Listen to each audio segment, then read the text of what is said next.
recall, a number of them went to 4th and Town and went to the Skid Row area of Los Angeles, and they had a quote, occupy Skid Row. And they also began frequenting the Pershing Square area.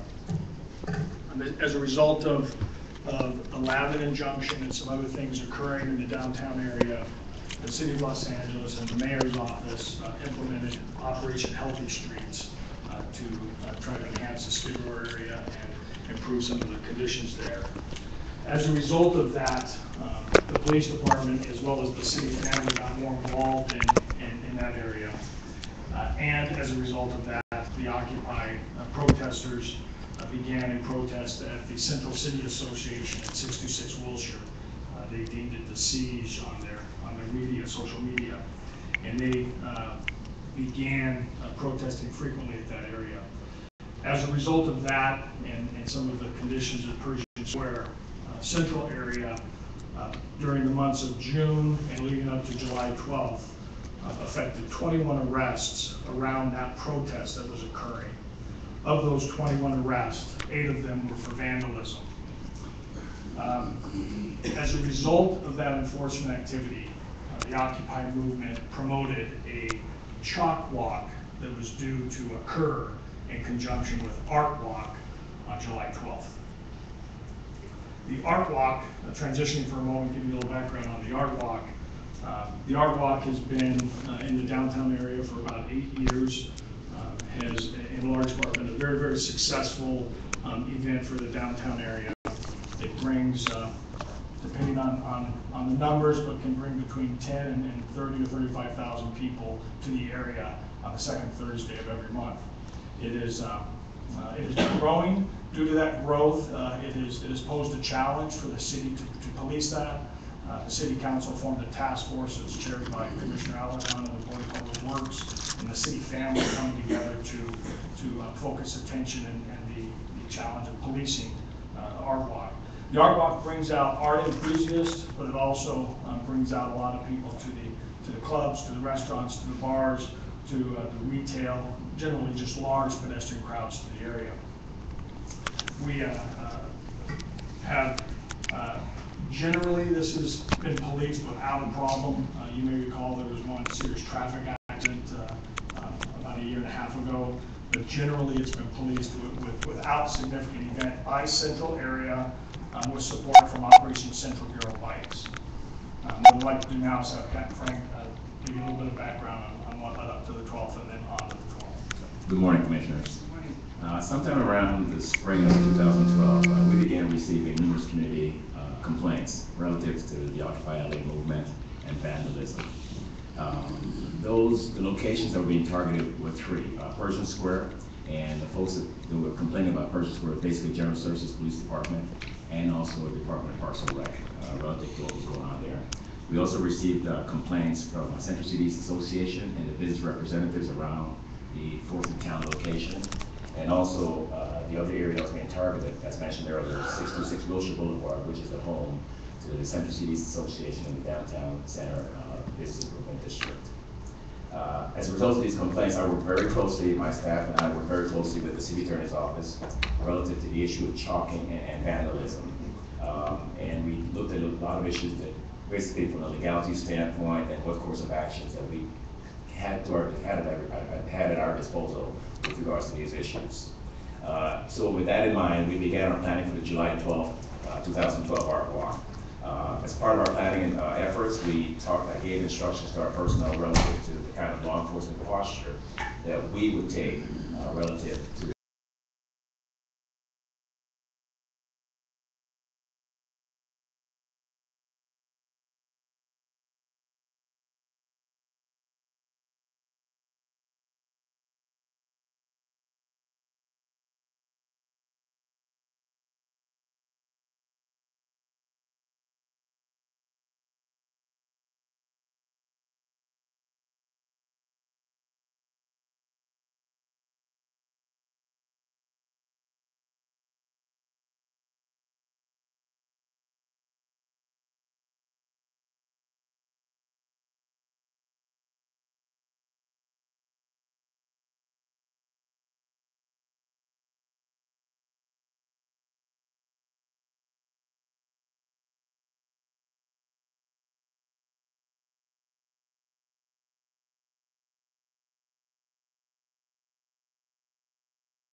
occurred on the street, in my opinion, likely attributed to alcohol and ABC establishments. In the original art walk, you said there were 7 arrests for vandalism. What was the nature of the vandalism that precipitated those arrests? The nature of that vandalism was chalking on public and private property. And has the department done arrests of people for that in the last 2 art walks? In the last 2 art walks, no, we have not had to. And that seemed to me to be what precipitated a lot of the disputes. And how have you, what are you doing differently with respect to that? Well, I can tell you with the last one, Commissioner, there were no incidents of chalking. Okay, there were none. No, we understand. So they're not doing the chalking anymore, is what you're saying? With the last one, there were none. We are. Post July 12th, we have made vandalism arrests involving chalking. They haven't occurred on the walk.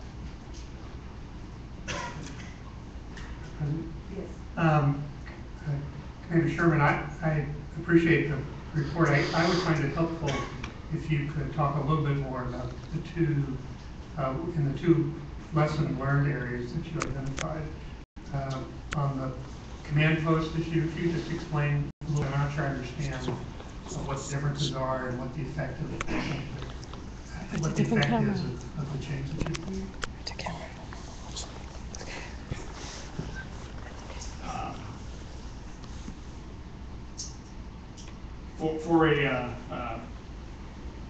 For a static incident or for a daily operation, you may not need a command post established. And I hope I'm answering your question Well, appropriately. if I understand, you talk about having a unified command post going forward, and in this particular incident, that is not what happened. So I'm trying to understand better what the difference is between those two. I have a general sense of that. And then what problems happened that have been solved by having the unified command post. One of the things that occurred or occurs is with the other city families, maybe the most prominent example would be the Department of Transportation, who are out there on every art walk providing traffic control. They are there with their physical presence in the field. We did not have a unified command post. So our ability for an incident commander or an operations section chief to be in a command post and look at the various entities and offer what the next step might be, or sit together in a planning meeting and say, because of these things that have occurred, we're going to now take these next 3 steps. So we want to make sure everybody is on board with these next 3 steps.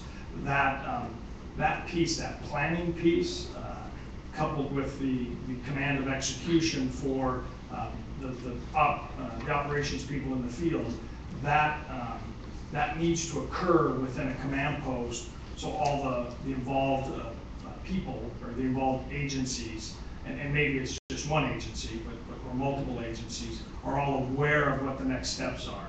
And that then helps them in feeding information to their troops in the field. And if we are not unified, then that could bring out problems of communication or awareness as to the next step. And it's not just the art walk, but in many event planning or incident planning that we go through, we try to bring a incident command post together, and it's all part of the National Incident Management System, NIMS, and the Incident Command System that the state mandates. Thank you. And the other, if I understand correctly, was you talked about going forward changes in how you stage the additional officers coming in to assist. Is that something that you can talk about, explain? Yes. In general, or what occurs in some instances is the police officers will respond to a focal point, whatever that may be. In some instances, you want that. You want them to respond right to the scene where they can provide immediate assistance. In other instances, you want them to respond to a staging area that might be a block or 2 or some distance away, and where they can be formed up and they can be given assignments and supervision can be identified for them, and then they can be given missions from that location and sent out into an operational field to accomplish whatever the mission is. And that was an area that we could have done a little bit better on July 12th, because we had a lot of officers that responded immediately to the scene. Thank you. Madam President, I know the commissioners may have comments and questions. I do have a motion when we get to the end of the discussion, which I propose. Any other comments? Well, We have four. We have Blair Beston, followed by Tom Gilmore, then Michael Barker, and Russ Brown.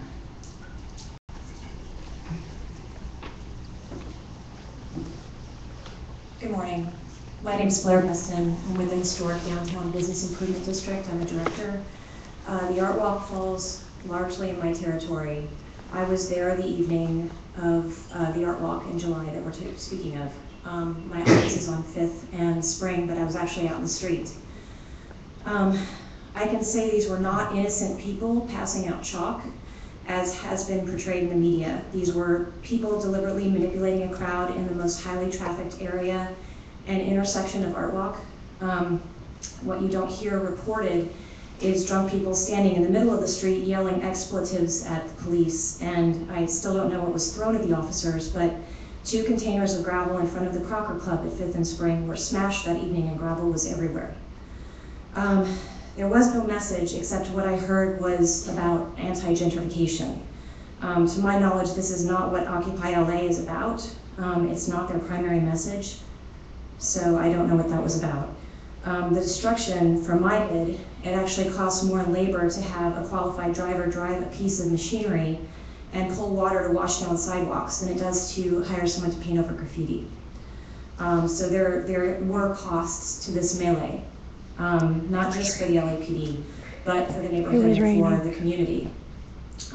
It was frightening. I imagine there will be some visitors that will not return to downtown. And there's already been a great deal of testimony from the area small businesses who lost money that evening in early closures, vandalism, or theft.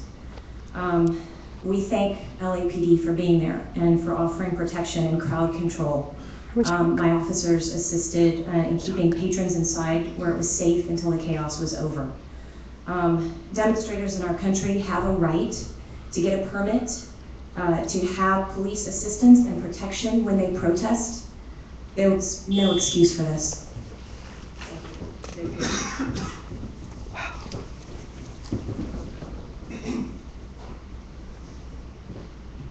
Morning, Commissioners. My name is Tom Gilmore. I have a place called the Old Bank District here in downtown Los Angeles, and as you know, downtown has changed pretty dramatically in the last 12 years, due in no small part to the efforts of the Los Angeles Police Department, for sure.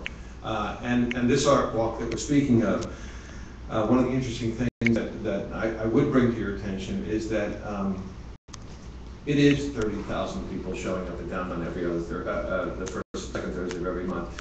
And it is new, and it continues to grow exponentially, and the response by LAPD is an essential response, and their response on the night of July 12th was an extraordinary response in the best possible way, because what I think they did was avoid a conflagration that could have occurred on that corner, and the appearance of so many LAPD, and sure, there's lessons to be learned in terms of staging, and I think that that's an excellent point. But their appearance made an enormous difference and stopped something that could have gotten worse every month since then. What I found amazing and wonderful and interesting was that the reason I think that you didn't see it happen much the month after, and it didn't happen at all this month, was because the community supported the LAPD. The business community, the residential community in downtown came together, and when Occupy LA and the Los Angeles Community Action Network, which are part and parcel of the same thing in downtown, when they all came together to try to generate antagonism towards the LAPD, the residents stepped in and basically reversed the roles and said, no, we support the LAPD, We don't want you in downtown. We want a residential and business community acting in concert with the Los Angeles Police Department. The LAPD did a job and made a big, big difference. So thanks, hats off to the chief, hats off to the captain, and to you, the commissioners. Thank you.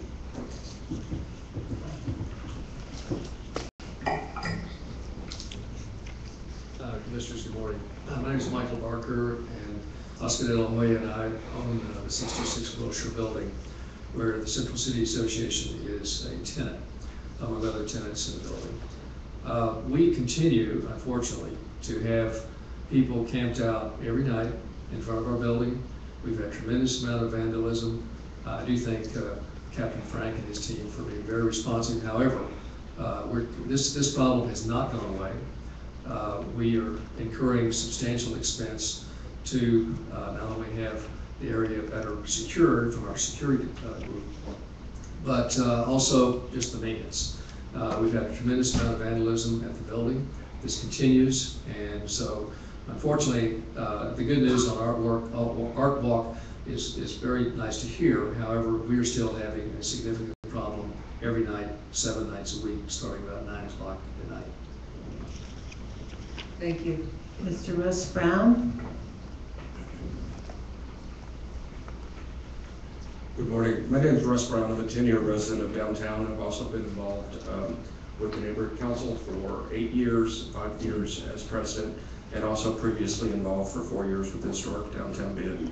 I'm also chair of the Pershing Square Park Advisory Board. I want to commend the police for working with us. This has been sort of an ongoing issue for a long time, but the way the Art Walk was handled when we had people yelling and screaming, you know, kill the police, F the police, bottles and glass being thrown. But more importantly, it was a small group of people who purposely decided to put themselves in the middle of 20,000 people to put not only them at risk, but bring the crowd into a confrontation with the LAPD. After that, there was a community meeting that was organized to create a dialogue.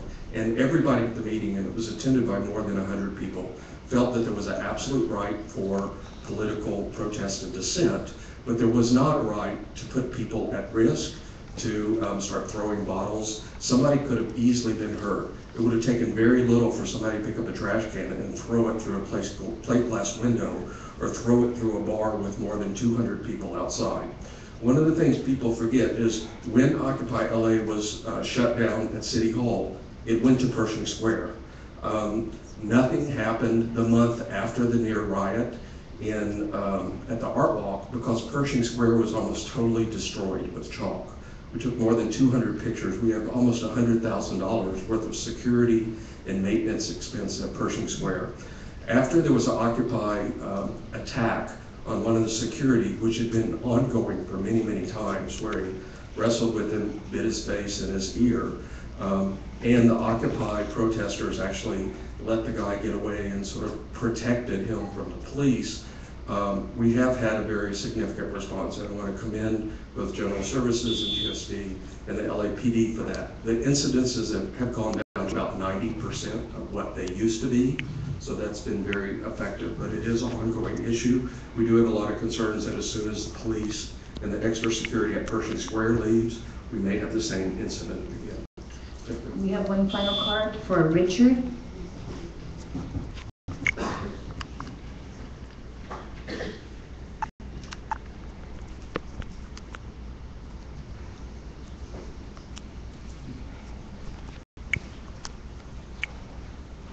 Good morning. I went over the May Day incident report, the 100 and something odd page report. On page 43 it says, this is from 2007, moreover, important lessons from the past were ignored. And you talk about lessons learned, and I think the only lessons that learned that you haven't learned any lessons. Less lethal impact munitions, the applications of force include non-target specific less lethal impact munitions are deployed absent the intent to effect an arrest. This is important due to the fact that the law allows the use of force, but it should be a precursor to an arrest. Superstock and 40mm sponge rounds are target-specific tools that are used in crowd control situations to stop individuals aggressive and bad actions from a distance. They were feet away. The 37-millimeter foam baton rounds are dispersal Could tool. you move the microphone just a little bit differently, perhaps a little further Okay. away? These rounds are to be fired in a downward direction so that the rounds hit the ground, bounce upward, and strike persons in the legs, referred to as skipping rounds, to encourage the crowd to disperse. I know you care about Michelle, the nurse, you know, we all care about the nurse, but I don't know if you've seen this guy. He was shot in the face. We don't talk about him. Okay, I want you to care about him too. He didn't do anything wrong that night. He was going to Rite Aid. He was shot in the face. This isn't the only person that was injured that night. You do not shoot indiscriminately into crowds. There was another guy that was shot. He works at a car wash. He couldn't go to work afterwards. Your time is up, but what? There was no because dispersal of the- order? Yeah. Because of the microphone, we'll give you another 30 Thank you. seconds. Well, I created the event, and I take it to heart, you know what happened? Because it was not an unlawful or unruly crowd. We went there, my intention, it was separate from Occupy, it was to inform people of the dangers of chalking, to let them know that, you know, 15 people have been arrested for this. And that night, 17 people were arrested, only 2 were from Occupy, only 2. At the time that everything began, there was only 12 people from Occupy. Everybody's coming up, it's a lot of hearsay. I'm not interested in hearsay. I want us to go over videos. There's over 30 videos. There was no dispersal order. Can I just go over real quick about dispersal order? Because it was not given, and Captain Frank told me that he gave it, but he didn't do it according to the way it should be Sir, done. your time is over, but the Inspector General will be happy to talk to you after the meeting. And that is the final card, Madam President.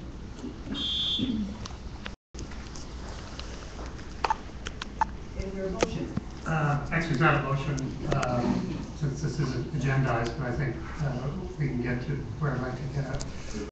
First, what I'd like to talk about is the report that we've heard. But before I get to that, I probably goes without saying, but I trust the department, having heard the public comment regarding some potentially, or what's described as continuing problems, and the department will look into those as it's appropriate. And I see the captain nodding to that. I appreciate it. With respect to the report that we've heard about the July incident, I want to thank you again, Captain Frank and Commander Sherman. I think the report is helpful, certainly positive, identifying areas of improvement. I think also quite helpful. I want to certainly acknowledge the chief, because when we discussed this back in July, the chief said what happened today would in fact happen, that there would be this after-action report, and that you would come back to us with a discussion about things that were done well and not so well, and what you would do about that. And I appreciate that that's now happened. I do think, because of the significance of this particular event, it's worth our taking at least one more step, which I think would be construct the Inspector General to come back to us in 30 days with a written report that reviews the report we've heard today, the department's actions in this incident, the department's review of the incident, and to give us information on whether there is anything more that we ought to be doing at the commission level. I recognize that the after-action report includes sensitive personnel and tactical information, but I'm confident the Inspector General can give us the necessary analysis while protecting that information. So that would be my request to the Inspector General, Madam President. And I'm sure the Inspector General has heard that request. We'll take care of that. We'll report back in 30 days as per your request. And we'll work with the captains and also with IA and review the information you provide what's appropriate in open session. Appreciate that. Thank you. Thank you very much. Thank you, Commissioner.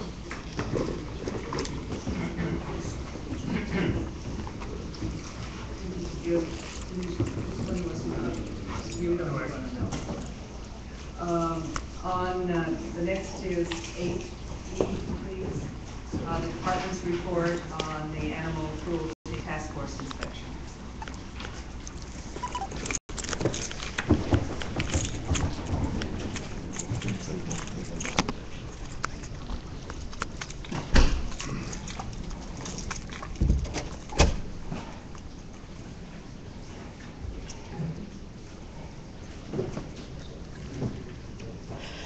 morning. Good morning. My name is Bert Moore. Along with me is Detective Dave Kennedy, one of the supervising detectives at Internal Audits and Inspections Division. Captain Muldorfer, I'm the commanding officer of Detective Public Lives Division. Let me summarize the audit. This is our second audit of this unit. We had 5 objectives. Number 1 was evaluation of detective work product. Number 2, evaluation of search/Ramey warrants. Number 3, evaluation of cleared other cases. Number 4, evaluation of multiple case clearances. And number 5, evaluation of case categorization. As you can see by the table, there has been a significant improvement from the prior audit. Virtually 100% in all of the objectives that we looked at. And that concludes my report. Dramatic improvement, yes, and the captain and lieutenant for their proactive response, because the last one was deficient. Yeah, I'm trying to find a word. Commissioner Bernardino? I'd asked to see you guys because I just want to commend you for this really outstanding performance from place to place. Any thoughts on how you're able to, these are dramatic turnarounds? Yes, staffing, and we, at the time of the previous audit, the unit was grossly understaffed, and we've been able to fill all of the vacancies within the unit and get a Detective 3 in position who took it all by the horns and put some systems in place to really more closely monitor the quality of the work, and I think it's evident in his success by this report. Fair to say that this is going to reflect better law enforcement in this area as well? I'm sorry, what? Is it fair to say this is going to reflect better law enforcement in this area as well? Absolutely. Thank you. That was the purpose of bringing you up, and we really appreciate seeing this rapid and dramatic turnaround.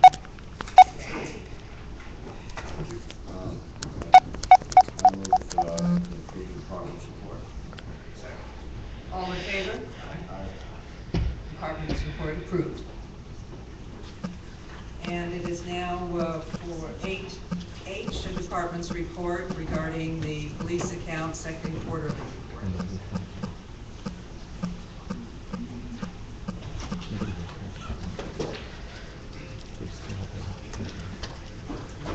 Good morning, Commissioners. Good morning, Chief. Good morning, everyone.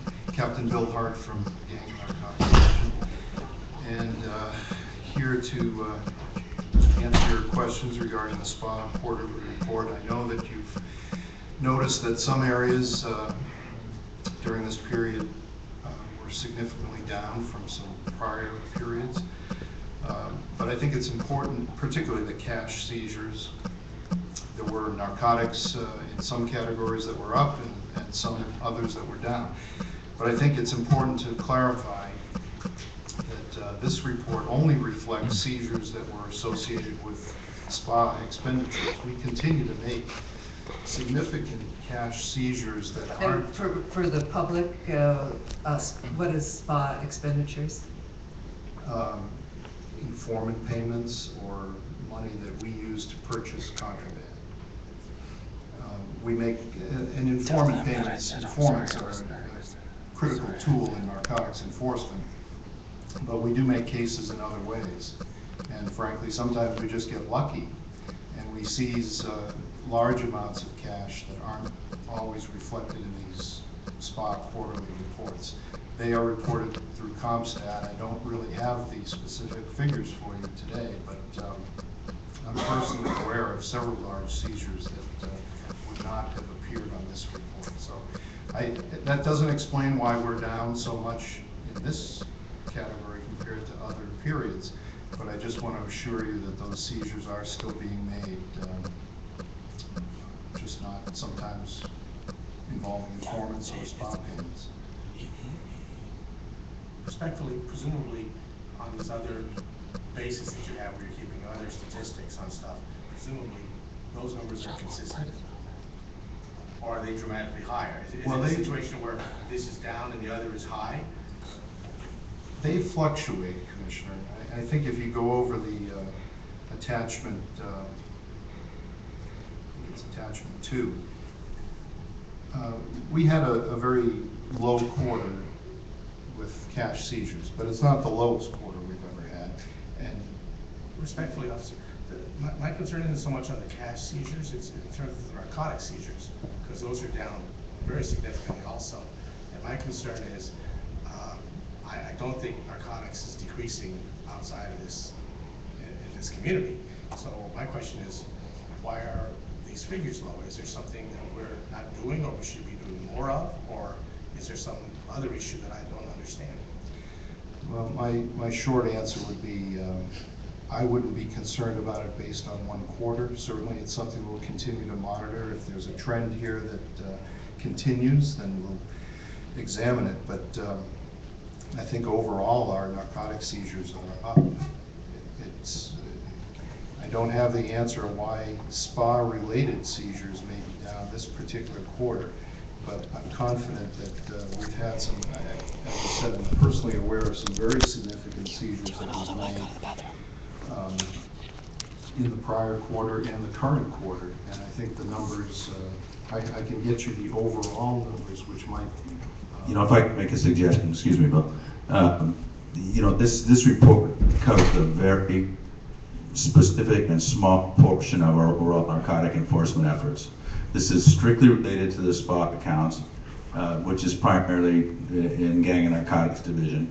It doesn't reflect any of the, or much of the work that gets done in the 21 GEO divisions. It doesn't reflect a lot of the work, as Bill says, that gets done by G&D. If the commission is interested in the state of narcotics enforcement of the Los Angeles Police Department, which is what I think you are interested in, then maybe we could schedule a report on that, and rather than draw conclusions on this very sliver sample over a short period of time. And I think that we do a number of the gang narcotics as part of the role, monitors that, specific reports to me, and maybe we can schedule that and give an update on the state of narcotics enforcement in Los Angeles.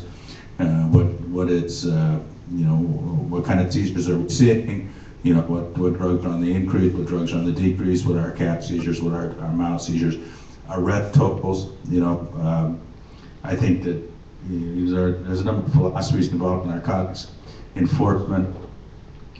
Quantity dope on the table is one of them, but you know, really the narcotics enforcement profile of Los Angeles Police Department is based on gangs and gang violence associated with narcotics. So I think that is a huge piece of why we do what we do.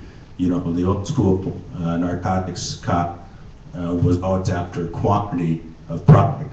What I look for from our narcotics enforcement is reduction of violence. And so, you know, I think you can't have the discussion without having the whole discussion. So maybe we can have Bill come back at the time the commission will like, and we'll address the big picture. Thank you, Chief. I think that'd be a very excellent idea, and I would just urge you to come back whenever you know you have the information and would like to move it to us. I was going to suggest work with Mr. T-Fank, and we'll put it on the agenda. Sure. At some point, it doesn't have to. I understand. I wasn't quite certain of how much of the law enforcement effort was covered by this report. That was my concern. But in the future, I would just request that when you do provide us with additional information, that you do provide the year-to-year breakdowns, because I think that's very helpful to understand how we're doing. And I agree with the chief in enforcing the violent aspects of this terrible crime, I think, are the way to go. So I appreciate you sharing your thoughts with me this morning. I appreciate the chief providing us that additional information in the future. Thank you, Madam President. Thank you. We'll be happy to do that. Thank you, Chief. Thank you very much.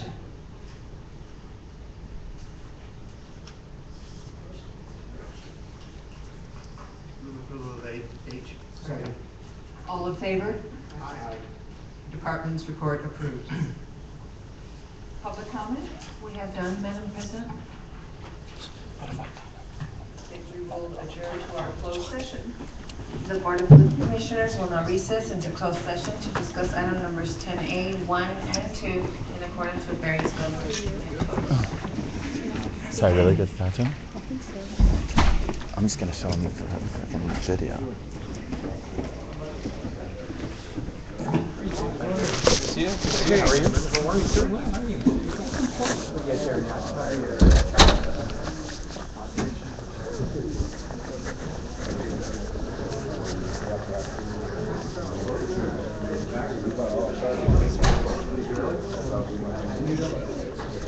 Hi.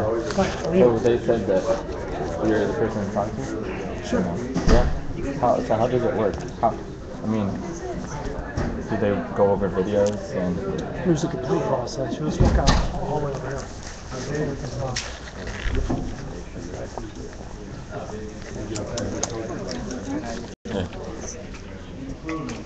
What generally happens is once a complaint is initiated,